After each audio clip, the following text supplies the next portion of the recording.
morning, good evening, good afternoon to all my blessed beloveds out there in living and thriving land. You're watching Living and Thriving with Rustie, and I'm Rustie, and I'm feeling rusty.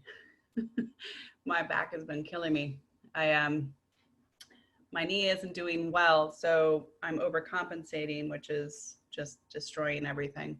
And trying to find a doctor in Florida, well, that's been a lot of fun. Anyway, so we have traveled all over the world in the last 2 months, talking to people about COVID, talking to people about living, talking to people about thriving, talking to people about reinventing themselves, recreating themselves.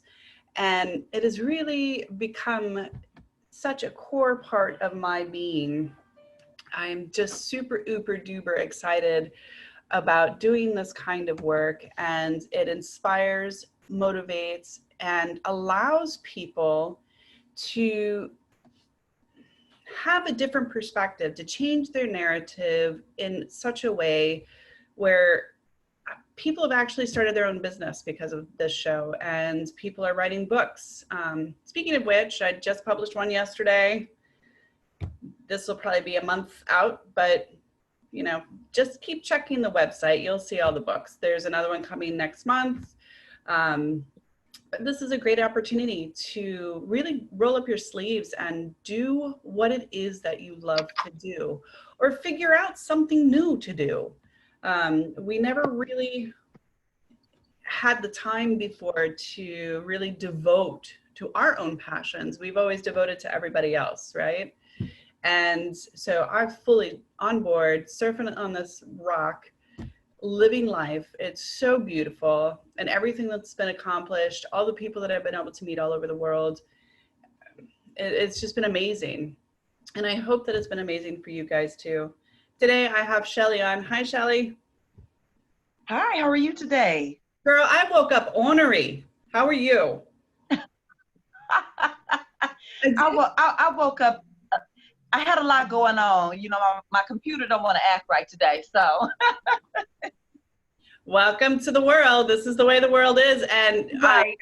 I had to go out and buy a camera because both of my computer cameras started to blow, because I do a lot of these in a row. And it's just, this is the authentic, real new world. I mean, this is it, right? I know, right? Isn't it just awesome? I think so. Honestly, I have really enjoyed this time. I've really enjoyed watching people become the truest version of themselves. And whether that's the ugliest or the prettiest, they've really unveiled who they are as individuals. I mean, this is rattled. A lot of unveiling. That's very true. Very true. And so from a light worker's perspective, it's a beautiful moment of growth. You know, farmers have to burn their fields and replant so that they have nutrients, right? And so I think that what has transpired is the beginning of growth. I don't think that we're fully bloomed by any stretch of the imagination, but I think we're really seeing the truth. We're definitely seeing some truth, and all I can do is hope that people are growing and hope that there will be some positivity that comes out of all of this. So that's the hope. Life is what you make it, and what you put out is what you get, as far as I'm concerned. So, you know, you're putting out the positive, you're going to get the positive, because you're not going to be looking for anything else. You're not, but sometimes it catches you anyway, unfortunately. So. All right, Shelly. So, my friend, who are you? What do you do? And what gets you ornery and out of bed in the morning? Yes, I tell you. Again, my name is Shelly Mechette, and I am a certified life purpose coach, and I am also a self-awareness expert. I am an author, and I am a speaker. And what I enjoy the most is being able to pour life into women. I believe that we as women, we take on so many things. We do so much. We live behind our titles so much until we wake up one day and we don't know exactly who we are. or just simple things like, do I really like Cheerios, or have I just been eating them all these years because I take them from the kids when they leave them in the bowl? But things that are just very simple. We just get caught up in it a lot of times as women because we're people who are constantly giving and doing. And so what I do is I connect with those women who have spent so many years living behind those titles, and now they want to find an opportunity to live for them. A lot of times I connect with many empty nesters. They spent so much time being able to pour into their children until now, when they're in their 40s or 50s, they're sitting down saying, hey, I have a whole life ahead of me. What do I do with that life? And that's where I come in. So you ask me what gets me up in the morning, being able to step into my purpose, which is helping another woman step into hers. And if I can do that every day, I'm excited about getting up. Now, it might not be the best day all the time, but I'm still excited about getting up. I absolutely love waking up in the morning. I love the smells that, I'm in Florida and this is hotter than Hades time, but there's still like this organic smell, ocean, and the cacophony of life waking up and all the dinosaurs running across the yard. I look at life as this beautiful, beautiful place. And I wish that I would have met you 15 years ago because I really could have used your services. I had a horrible abusive marriage, and I had to learn how to become an individual, and it was a narcissist. Right. So, they just beat you down. And yes. And it was really interesting to try to see who I was as an individual because I had forgotten that. Mm-hmm. And I find that's so common with women. Yes. A lot of times we do forget. We get wrapped up in a relationship. Unfortunately, a lot of times in this society, women have been taught that our status is connected with the man that we're connected to. And so if you have a man in your life that's awesome and wonderful and you're doing something great, don't be 40 and have no relationship and have no children. The world is looking at you strange, like your purpose or who you are develops because you have children or because you don't have children. We are individuals. We did not come here mothers. We did not come here someone's girlfriend, someone's wife. We came here as individual people. And so we need to be able to get back to that and pull that out of ourselves. What's our individuality? What have we been purposed for? What makes you smile? What gives you peace? Where is your joy? And none of that is attached to another person. And it's interesting when you do hit your 40 somethings and you try to date.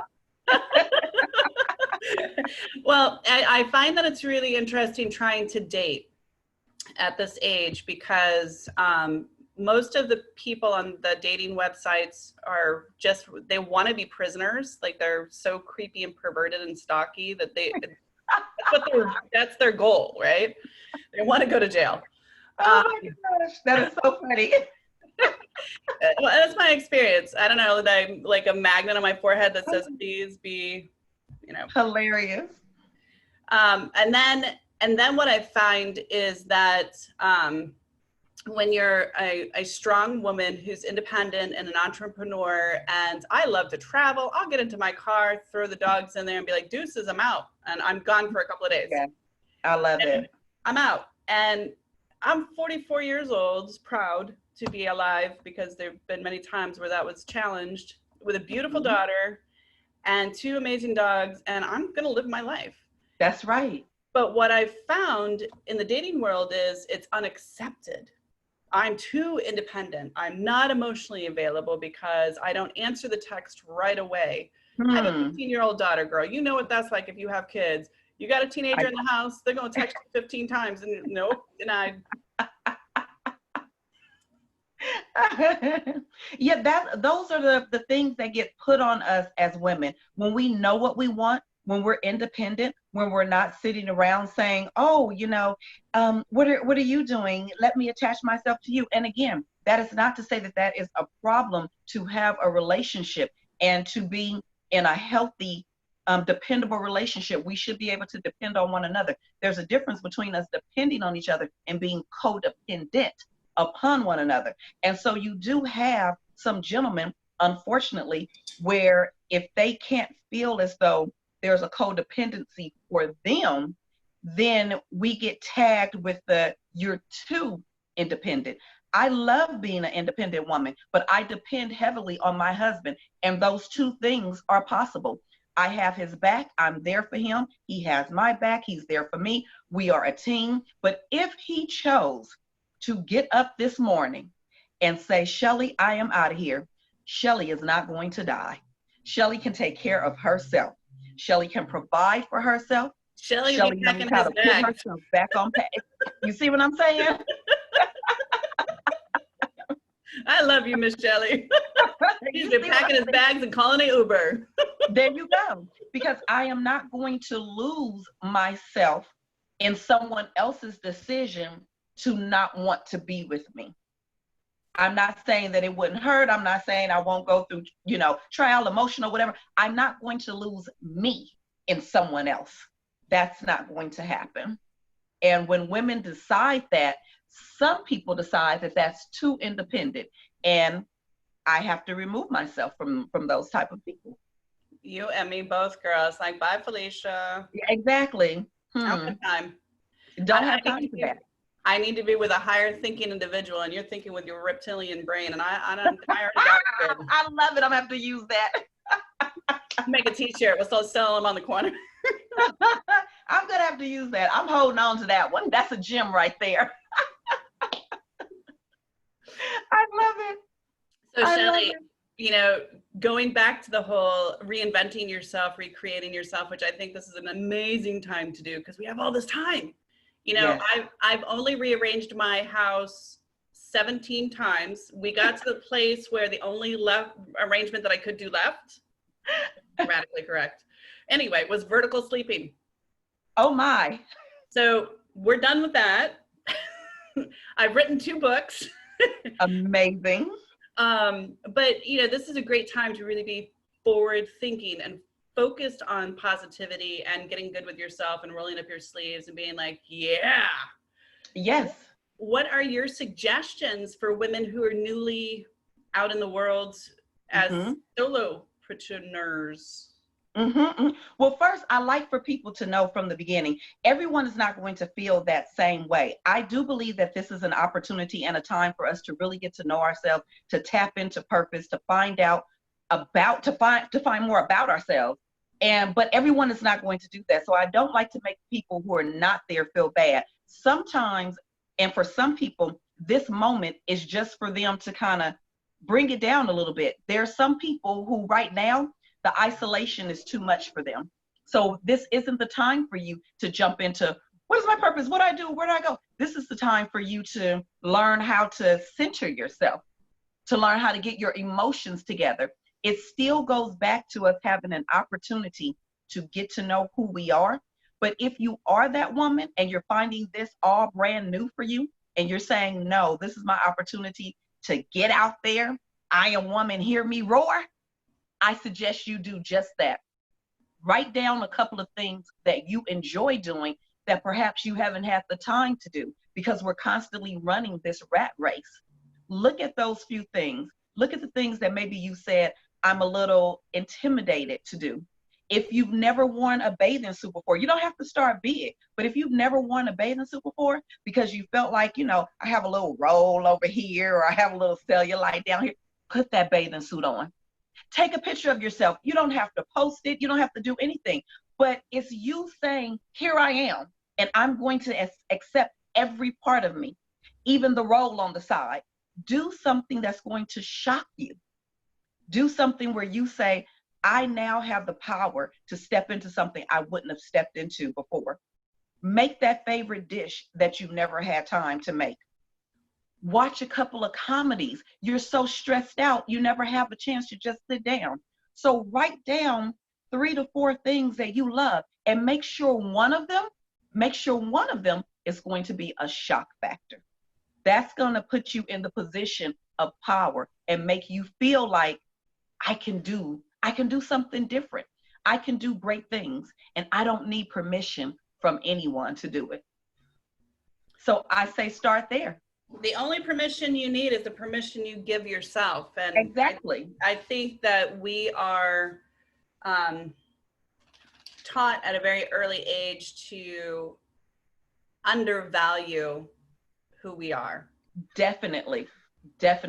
I think that, and I don't know if you've ever watched any of my shows before, Shelly, I'm very anti-TV. So doing this series was really hard for me. This was my shock factor. I was getting ready to say, shock factor right there. Yes. Amazing. Yes. So, and what it is, it's not TV itself, because it could be a useful tool. It's the commercialization of everything that comes along with it. You're fat, you're too pale, you're too dark, your hair's too long, you're over 40, you must be hormonal. You know, it's just like everything. Even on my Scrabble games, I play Scrabble every morning. I'm a Scrabble addict. And every 2 to 3 games, I have to learn about some horrible aspect of who I am as a physical person on this planet. I'm like, this is terrible. It's horrible. Isn't it terrible? It's terrible what we're fed. And the bad part about it is we're not feeding people who they are inwardly. We commercialize everything and we feed, especially women, because women gravitate to the beauty and, you know, being this person who is a sexual being and who pleasures you. And so we take all of these things and we erase who she is, the actual person. And there's absolutely nothing wrong if you want a night cream to keep your skin smooth, keep the wrinkles away. I have 3 of them on this side, and there's probably some more on that side.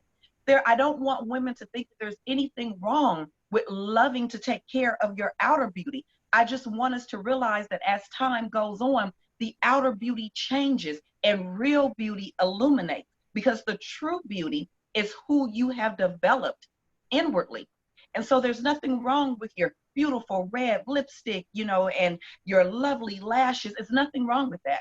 But if you don't know who you are behind the lashes, that's where we need to get to. Once you take the lashes off, then what?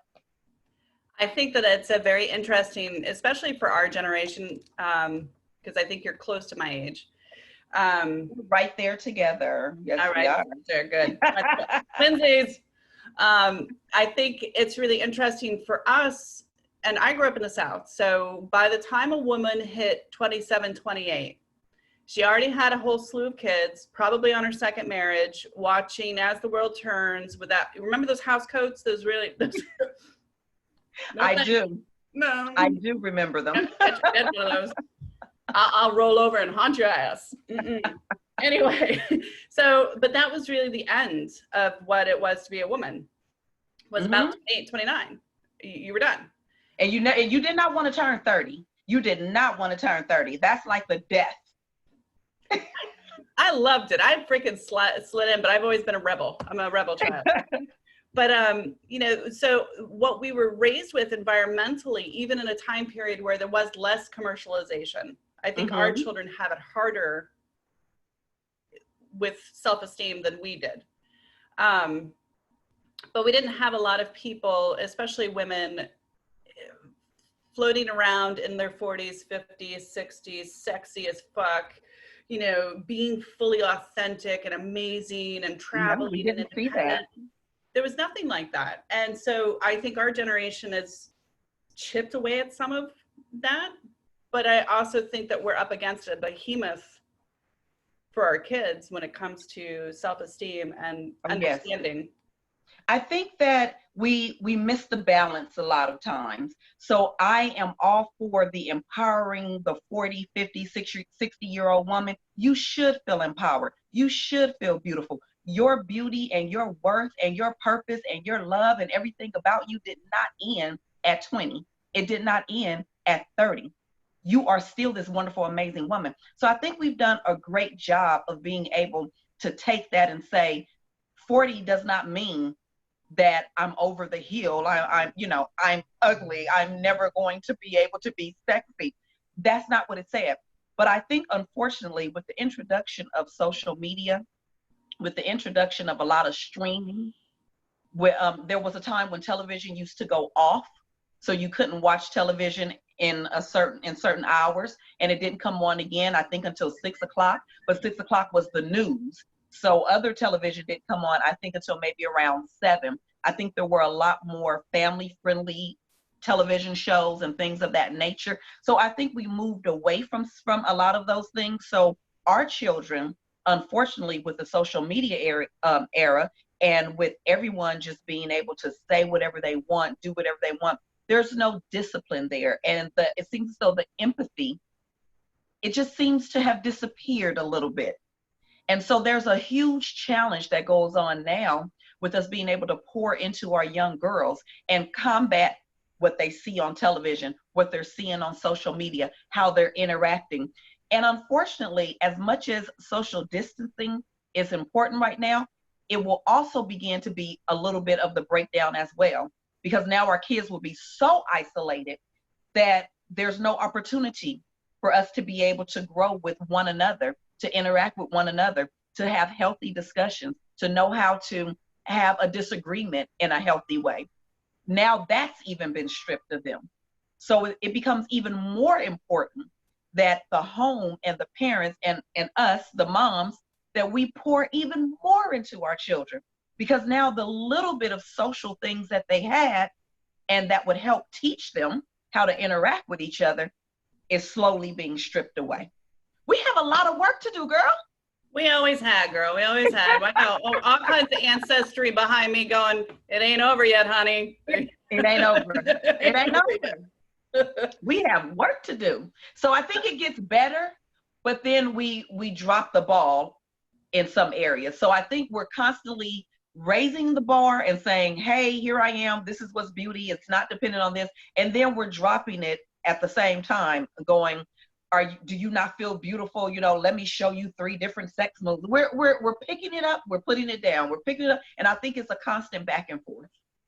Well, I think there's a lot of ownership on who you are as a parent, and I say that gently because not everybody is a good parent, and that's just reality. Well, that's just the absolute truth, unfortunately.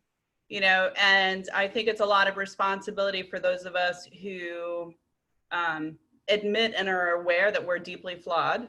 I'm just a big sack of water surfing on a rock. That's all I am. I like that. But I have a lot of fun in between. And I think for my daughter,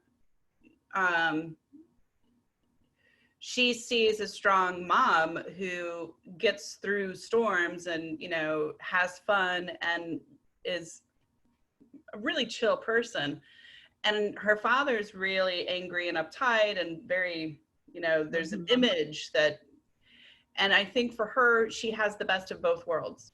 That's what I was going to say, though. I think is absolutely necessary that we pull from both sides. You do need to be able to say, this is who I am. I'm going to enjoy life. I'm going to go out. I'm going to live to the best of my ability. But I do believe that we have a responsibility as well. I know growing up, my mother was very vocal about, you do not embarrass the family. You have a family name, and I don't think there's anything wrong with that. It teaches us discipline.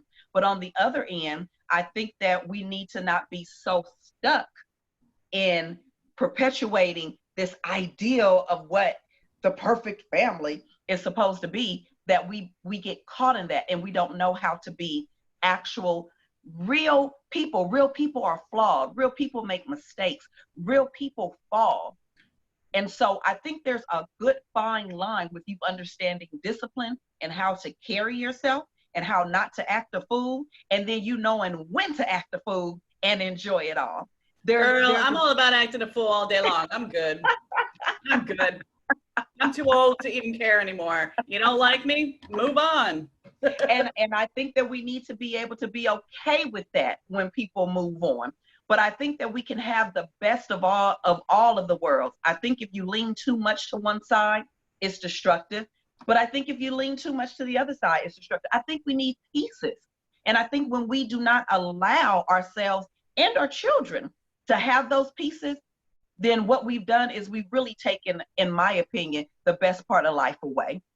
It's true. And I think that we're in a beautiful spiritual place where when you get really good that you have wounds and scars and that you're this and you're that and all of these labels that we like to do because our reptilian brain just keeps wanting to make us live fearful. And you say, okay, this is who I am. And I accept who I am. That's that. I'm going to do better. At least in my house, I am very cognizant about what I say about myself, you know, and because I have a daughter, 15, and she's beautiful, but she doesn't feel it. And kids will tease her and, you know, the whole thing. So it's extra work in a lot of ways for women to make sure that we keep our own mouth shut. That's right. That's right. Sometimes it burbles up, right? Because they're looking at how we love ourselves. And so if you're telling me to love myself, but I don't see you loving yourself, then I'm getting mixed messages. And it becomes even more confusing for the children that we're raising. And that's something that we as moms, we have to learn how to be okay with us. We see all the beautiful things in our children. We see all of the wonderful gifts and talents. We know that they're amazing, but we need to know that we're part of that amazing. She's amazing because you're amazing. And you've been able to pour those amazing things within her. And so it's okay for you to look at yourself and say, hey, mama, you're amazing. You've done something amazing. You have created this awesome being who is kind, who is loving, who is gentle. And those characteristics are going to long outweigh some blonde hair, some long, beautiful curly hair. It's going to outweigh beautiful brown eyes, beautiful blue eyes. It's going to outweigh those things. This beauty, that's great. The beauty on the outside is great. But now let's make sure that your beauty on the inside excels. And we, as mama, we need to make sure that we're telling those same things to ourselves so that they can see the example and then hear us pour that into them as well. Oh my God, they watch like hawks too. They're like I was getting ready to do that. We are kindred. I'm so glad your schedule got shifted so that we could play today. I needed this. I know.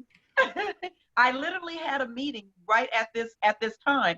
And I had an appointment and they called and said, oh, no, we can do it over the phone. You don't have to come in. I'm like, oh, let me get to Rustie and see if she still has this available.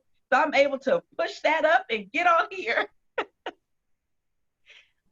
I forgot that a lot of appointments now are over the phone. So what's amazing is what has shifted in my journey is that I just sit back now. Like I sit back with a whiskey in one hand, a cigar in the other, and I'm just watching.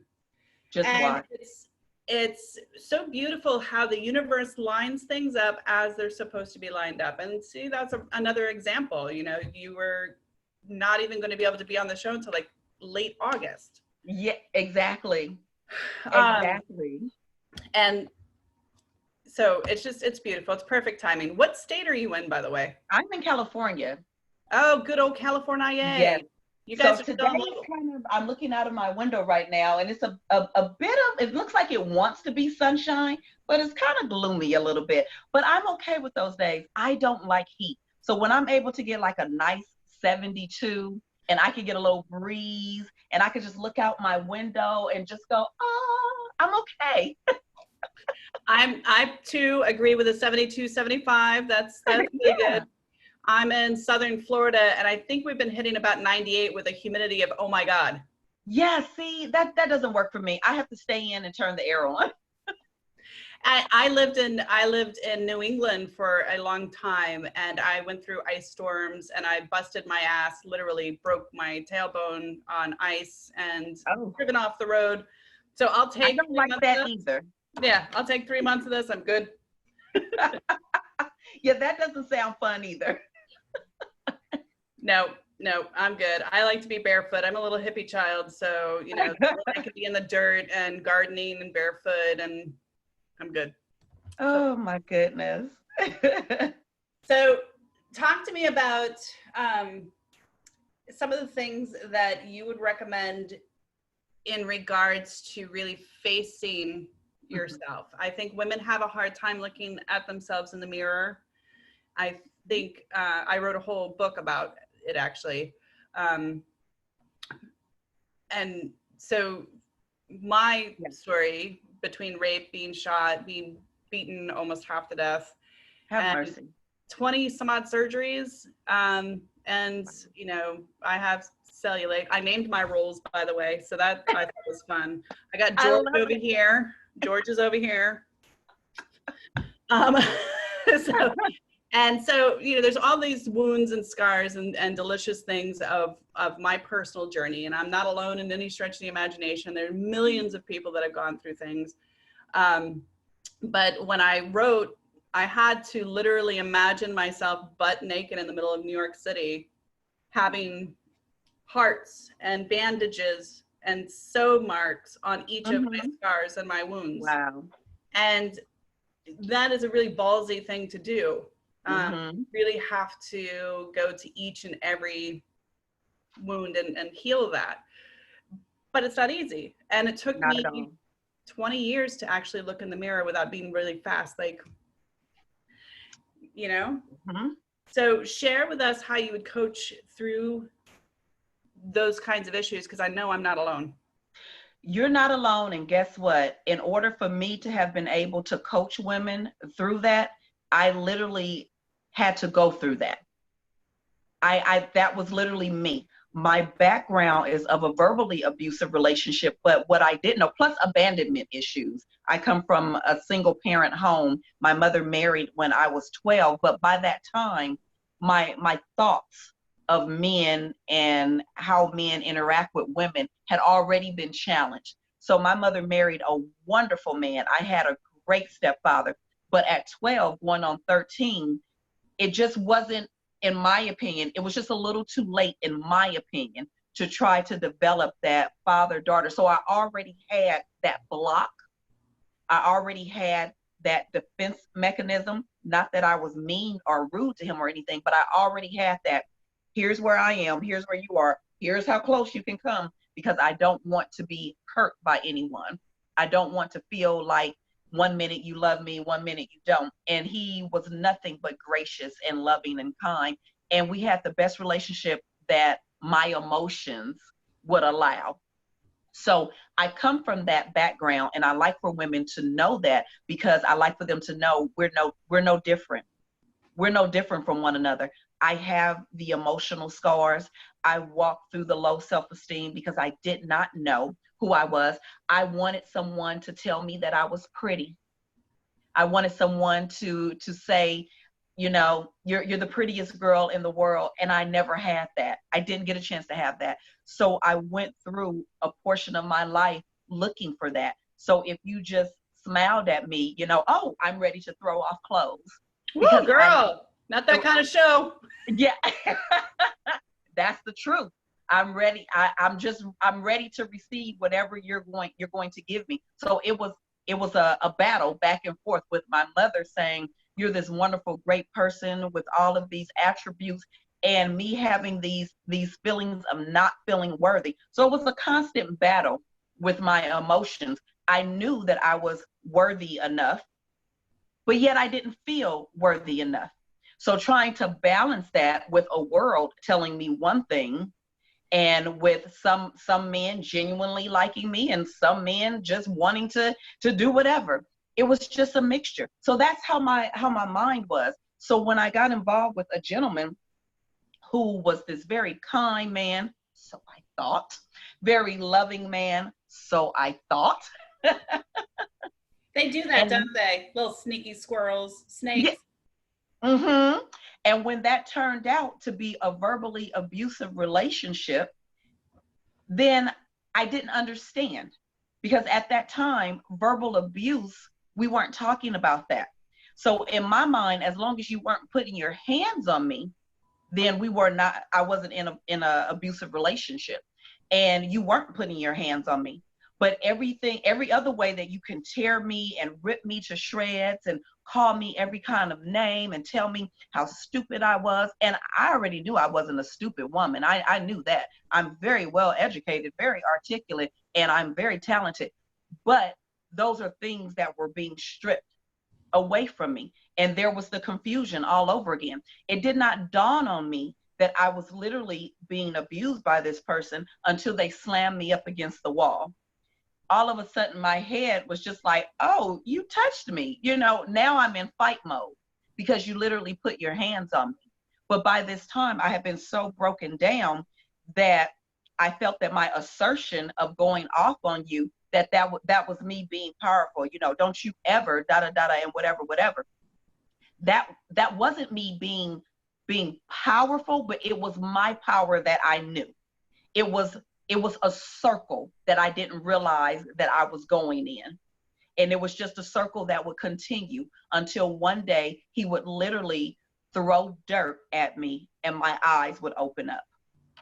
So finally my eyes opened like, okay, this isn't right. You don't get to throw dirt at me. But he was literally outside picking up clumps of dirt and just throwing it in my face. How old was he? 3? You like would 3. Think. Lord. You would think. I think he married mine too. I swear to God, I'm sitting here and nodding my head going, yep, did that. I just didn't get the dirt part. Yes. But that was my clue. But I thought that I had moved on. I really did. I thought that I had dealt with it. I thought that it was over. I didn't know that I hadn't dealt with it until one day I was looking in the mirror and I didn't have the titles to stand behind. I had decided to stay home with my children. I was married. I had young kids. I left an entertainment job. And all of a sudden, I had nothing to, quote, quote, hold on to. I was not this successful entertainment employee. I did not have that name to hold on. I didn't have those stories to hold on to anymore. I didn't have I'm an executive, or I do this, I do that, I work on the set. I didn't have that. And so I sat there and all of his words began to come back. At this time, I'm married with children, been married for a few years. And all of his words were coming back at me of how you're so stupid and what did you do and what an idiot. You have no job, you have nothing. So I stood in the mirror and I stayed there. And I looked myself in the eye after shredding myself for I don't know how long. And I realized that these were not my words. These were someone else's words. And I was literally going to have to rebuild myself from the bottom to the top and re-speak life into myself. And it started with me standing in that mirror and finding one thing, just one thing that I liked about myself. I stood there for what seemed to be a lifetime because I refused to leave until I could find that one thing. That one thing was my smile. And that's what I began to build on. I began to look in the mirror. I began to smile, pass by. You know how you go to the mall and you pass by and you just stop and go, there's a mirror there. I began to embrace that. And I began to talk to myself. I began to write about myself. What are the things that you love about you? What are things that people can't take from you? And this is why I can't depend on the physical. I could get into an accident tomorrow and lose anything of the physical. I have to be able to stand on the internal. Who are you without all of these things? And so when I began to coach women, I let them know I understand you because I am you. And the first thing that I want you to do is to stand in that mirror and tell me something that you love about yourself. Because a lot of us have been torn physically and we find nothing physically attractive about us because someone told us, well, you need to look like this, well, you need to be shaped like that, well, your hair should be like this. So I tell women when we sit down and when we get to breaking this down, you look in this mirror and you tell me one thing that you really love about something physical. And a lot of women will break down because it's so hard to look at themselves and give themselves one compliment. We're not taught that. And even in this era, And I love the fact that we're going through a revolution. I love the fact that all of the unspoken things, the things that go bump in the night that I knew was real, that you knew was real, now we're here. And now we can hopefully get rid of all of this.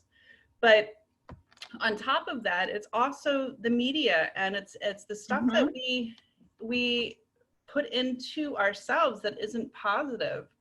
Yeah. And like you, it's a lot of unwiring. When you go through an abusive relationship, it is a lot of unwiring. So much. And so, yeah, I've worked with people who couldn't even use an index card to write 5 things that they liked about themselves. Forget the mirror. I mean, the mirror is a big step. Exactly. There have been so many women that is very hard, but I was one of them. That's why I know that we can take this journey together. I can list things that I love about me. I can list things that I love about me physically. I can list things that I love about me that are not physical. Being able to have both of those aspects is absolutely wonderful. And it isn't until we learn how to love every part of us that we're going to be able to confidently walk in purpose and walk in who we are. Purpose will have no meaning or value to you if you don't understand you.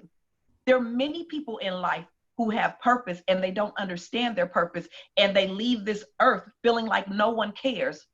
You know, they're taking their own lives. If it was just that simple as us just walking in purpose, then people wouldn't feel undervalued.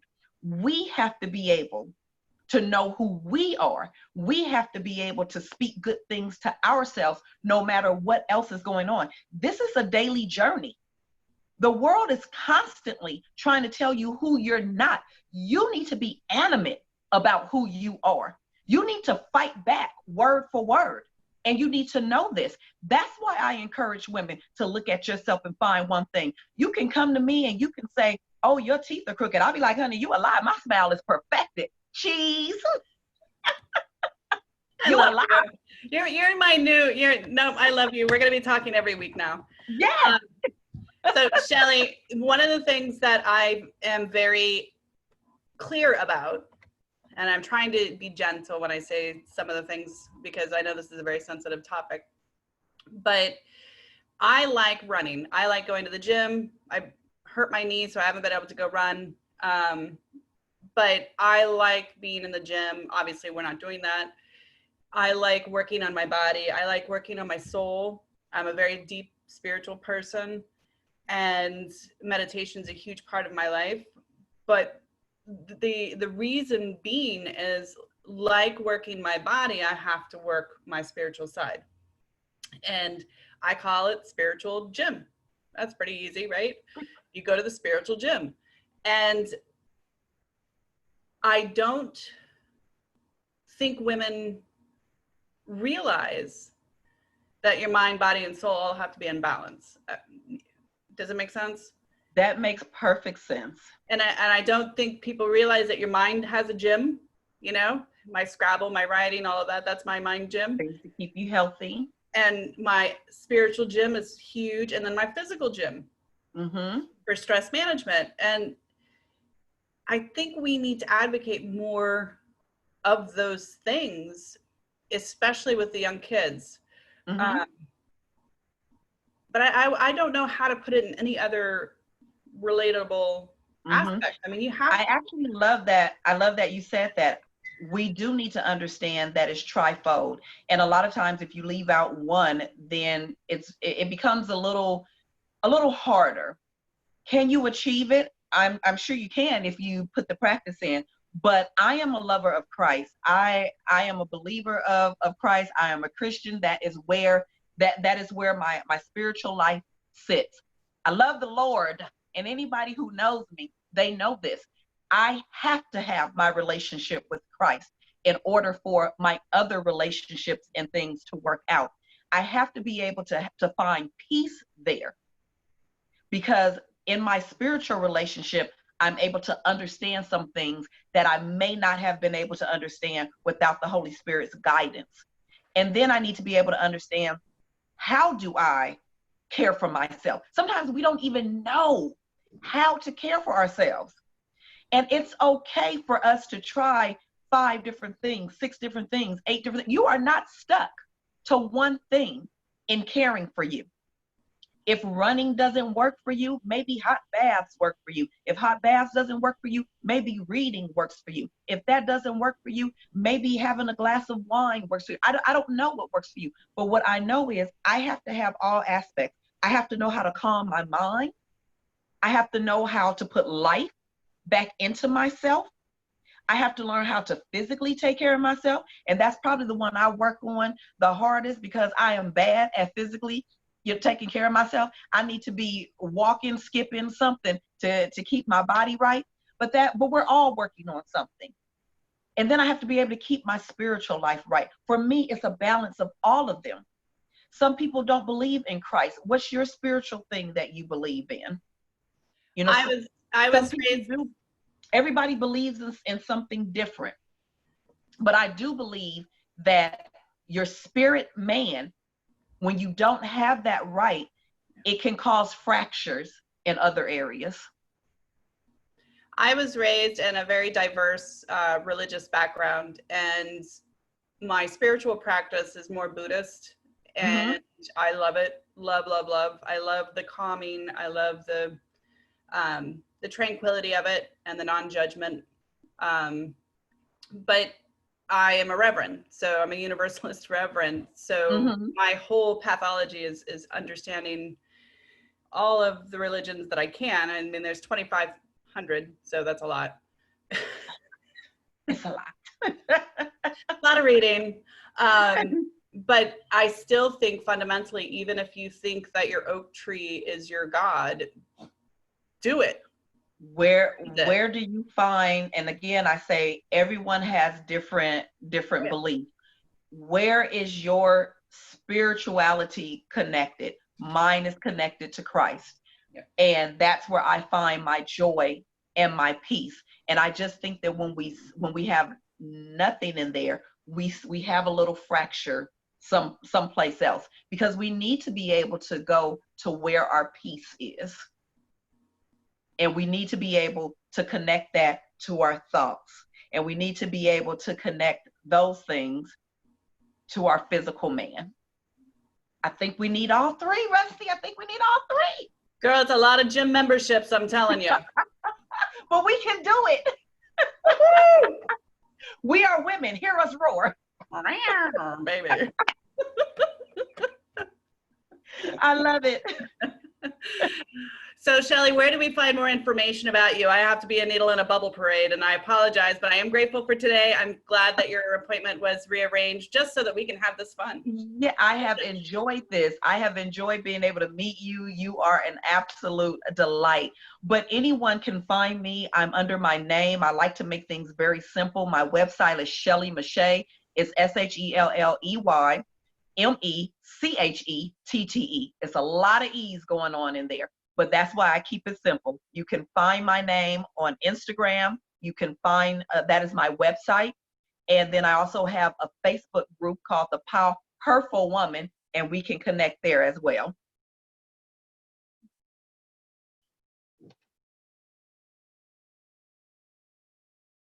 Uh-oh, Rustie, I think we got frozen.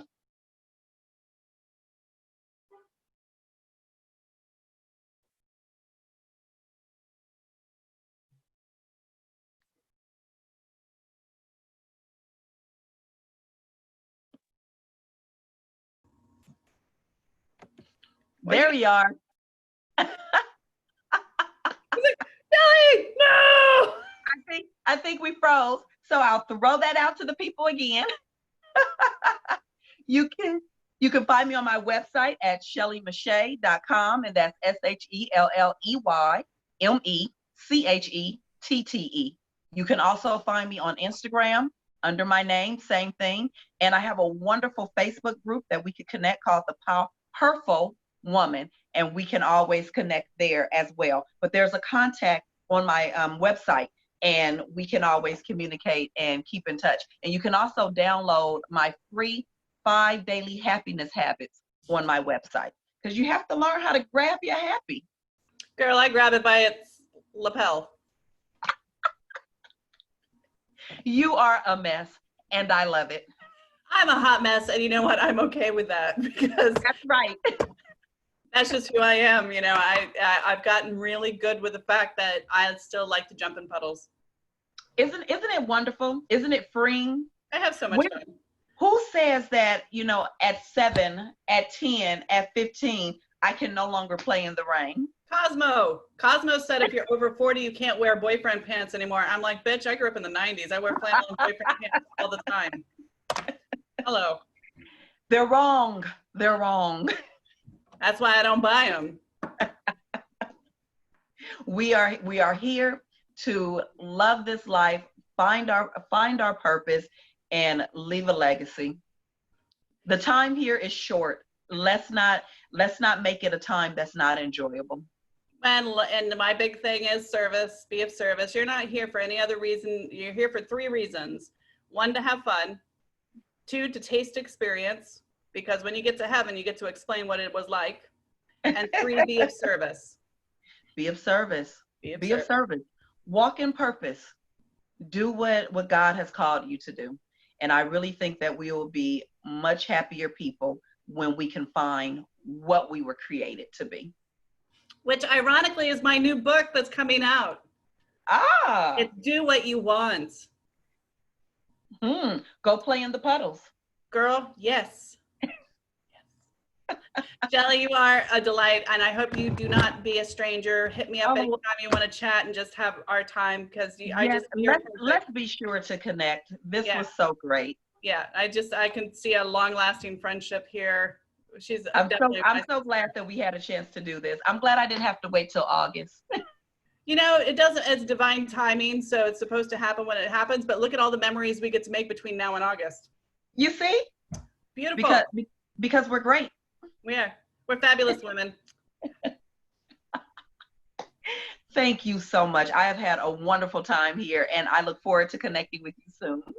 All right, love bug. Talk to you soon. Bye-bye. Bye. You're watching Living and Thriving with Rustie, and I'm Rustie, and God, I love what I do. Like, this is such a hard J-O-B. It's really not a J-O-B. It's like so fun. I get to tour all over the world and meet some amazing people who do amazing things to help you learn to live and thrive. Larger than that, you get tips and tricks and tools and things that, you know, normally you'd have to pay like $245 an hour to have your therapist tell you the same thing. So just donate down, keep living and thriving going, and write letters, support your post office, hug yourself, drink wine, it's okay. Unless you're an alcoholic, then don't. They do have alcohol-free wine. Take a bubble bath, sing, dance, jump in mud puddles, grab a Nerf gun. Have fun, because life is meant to be fun. And in this journey, learn, experience, and be good to yourself. That's first and foremost. Until then, know that you're loved, know that you're beautiful, and I'll see you soon.